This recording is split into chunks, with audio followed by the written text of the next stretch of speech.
एक और big scam expose करूंगा। आवाज़ देने के बहाने से झांसा देकर आपको फांसने का प्रयास करते हैं। सभी को जय श्री राम। दोस्तों, आज मैं एक और बिग स्कैम एक्सपोज करूंगा।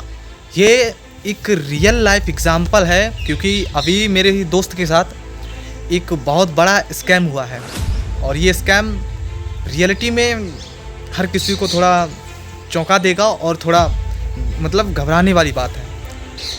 जो भी थोड़ी गिरी हुई सिचुएशन का है, जिसके पास कम पैसा है, गरीब व्यक्ति है, जिसका या तो मकान सही नहीं है या फिर ऐसा कोई भी व्यक्ति हो, क्योंकि वो केस मेरे भी सामने आया अभी, तो इसलिए मैं इस टॉपिक पर काफ़ी अच्छी तरह से बोल सकता हूँ। तो गाइज, ये टॉपिक कुछ ऐसा है, ये स्कैम जो है इसमें क्या है, जो व्यक्ति जिसका घर नहीं बना है तो उसके पास अभी फ़िलहाल में कुछ ऐसे स्कैमर्स जो हैं वो आपको घर को आवाज़ देने के बहाने से झांसा देकर आपको फांसने का प्रयास करते हैं। क्योंकि अभी मेरे दोस्त के साथ बिल्कुल एक सेम केस हुआ है, जो कि मेरे साथ भी होता। तो मैं आपको बता दूं कि उसके पास सबसे पहले कॉल आई। वो कॉल आई थी, उसने बोला कि ये लखनऊ से सीधी सर कॉल आई है, आवास विकास अधिकारी मैं बोल रहा हूँ। उसने इस तरह से बोला और उसके बाद उसके पास कॉल आई और उससे सारी डिटेल ली। उसने सारी डिटेल ली, उससे कहा कि आपका आवास अप्रूव हो चुका है और आपको क्या है कि अब जो डॉक्यूमेंट मैं बताऊं आपको जल्दी से कर देना है। तो उसने सबसे पहले आधार कार्ड मांगा, उसके बाद उसने बैंक की पासबुक मांगी और उसके बाद मांगा उसने, उसका नाम क्या है, राशन कार्ड।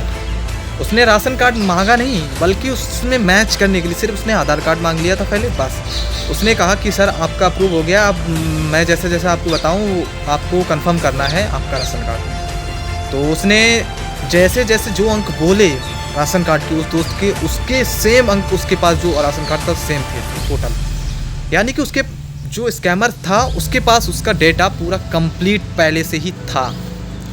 तो सबसे पहले उसकी ये चीज़ है कोई, और उसने कहा कि अभी आपके पास आपका ये जो पैसा है 2,62,000 की कॉलोनी है, वो आपकी कंफर्म कराई जाएगी।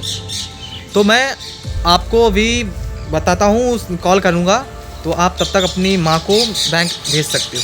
तो उसके भी साथ यही हुआ, क्योंकि मेरे साथ भी ये हो रहा था, इसलिए मुझे पता है। मेरे साथ भी वही और सिचुएशन उत्पन्न हुई और उसके भी साथ।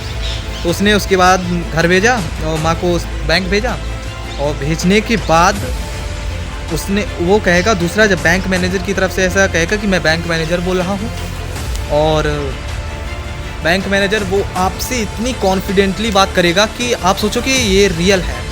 आपको बिल्कुल ऐसा बिलीव ही नहीं, शक भी नहीं हो पाएगा कि ये स्कैम है या वो रियल है। तो आपसे वो उसी तरह से बात करेगा, और जब बात करेगा तो आपसे रुपए जो लेगा वो किस्तों के फॉर्म में लेगा। ऐसा नहीं है कि आपसे कहे कि भाई इतने 1,000 रुपये मुझे चाहिए है, आप डाल दो और उसके बाद बस आपका काम हो जाएगा। ऐसा नहीं करेगा। वो सबसे पहले आपसे कहेगा कि मुझे आप इतना रजिस्ट्रेशन फॉर्म आपके पास भेजेगा कि रजिस्ट्रेशन फॉर्म में मुझे इतने रुपए चाहिए हैं। तो वो आपको 2,600 या समथिंग की किस्त के बहाने से मंगाएगा कि इतने का रजिस्ट्रेशन है। आपको उस पर उस फॉर्म पे दिखेगा भी कि इतने इतने में है। तो उसके बाद वो आपसे कहेगा, थोड़ी देर बाद कहेगा आपका रजिस्ट्रेशन कंप्लीट हो चुका है।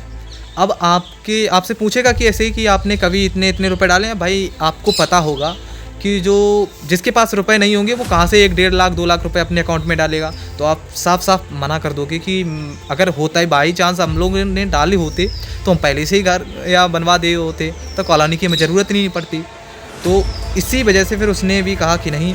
तो उसने कहा कि इसके लिए आपका जो है वो बैंक की तरफ से एक फॉर्म भरा जाता है। उससे क्या है, बैंक क्लियर करती है कि अब आप 1 लाख से ज़्यादा की लिमिट रख सकते हैं अपने अकाउंट में।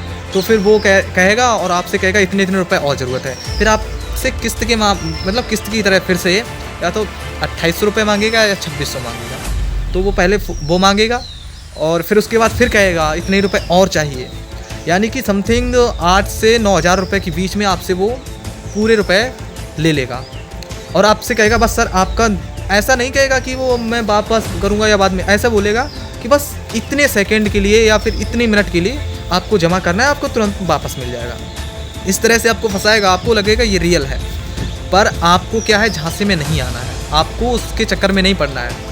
अगर जैसे ही वो रुपए की बात करे तो आप समझ लेना ये स्कैम है, क्योंकि सरकारी काम में पैसे नहीं लगते हैं और इसलिए आपको इसके बारे में बिल्कुल सतर्क रहना है। ये स्कैम दो लोगों के साथ हो चुका है और मैं नहीं चाहता कि और किसी के साथ हो, तो इसलिए मैंने सोचा कि आप सभी के साथ ये जानकारी शेयर की जाए। तो आपको क्या करना है, उस समय किसी भी तरह से ट्रांजैक्शन किसी भी अकाउंट पे नहीं करनी है और ना ही करवानी है। अगर आपके पास ऐसा केस आता है तो तुरंत उस कॉल को काट दें और उसे उठाएं भी ना, क्योंकि वो नए नंबर से कॉल आएगी और आपको इतना कॉन्फिडेंटली बताएंगे, आपसे कहेंगे ये नगर पालिका या ग्राम पंचायत की तरफ से या प्रधान की तरफ से अप्रूव नहीं है, सीधा आवास विकास केंद्र यानी लखनऊ से, ऐसे मतलब आपका जो भी जो आपकी स्टेट का मतलब वो होगा, राजधानी होगी, वहाँ से सीधी बोलेंगे यहाँ से कॉल आई है और आपको यहाँ से सीधा अप्रूव किया जा रहा है, इतनी स्कीम है, इतनी की तारीख में आपने सब कुछ पूछेगा कि आपने कभी ऑनलाइन करवाई है या नहीं करवाई है। यदि आपने कभी ना कभी करवाई ज़रूर होगी तो आप हाँ करोगे, तो हाँ करोगे, वैसे ही वैसे आपको वो बातों में फंसाता चला जाएगा और आप उसी तरह से एक स्कैम का शिकार हो जाएंगे। तो मैं उम्मीद करूँगा कि आप लोग इस स्कैम में ना फंसें, क्योंकि जो और लोगों के साथ हुआ है वो आपके साथ ना हो। तो सतर्क रहिए और सावधान रहिए, सुरक्षित रहिए। आई होप आपको ये स्कैम पता चला होगा और इसके बारे में और लोगों के साथ शेयर करें, जिससे किसी और के साथ ये स्कैम ना हो सके। तो मैं उम्मीद करूँगा ये आपको वीडियो काफ़ी इन्फॉर्मेशनल और जो एक सतर्कता बढ़ाने वाला वीडियो लगा होगा, जागरूकता बढ़ाने वाला वीडियो लगा होगा। तो आप सभी का बहुत बहुत धन्यवाद। आप इस वीडियो को अपने हर उस दोस्त के साथ शेयर कर देना जिसको इस वीडियो की ज़रूरत हो, क्या पता वो भी किसी ऐसे स्कैम में फंसे और उसके साथ कोई फ्रॉड हो जाए। तो मैं नहीं चाहता कि किसी के साथ फ्रॉड हो, तो आप please be safe and be aware. Okay, thanks for watching, enjoy.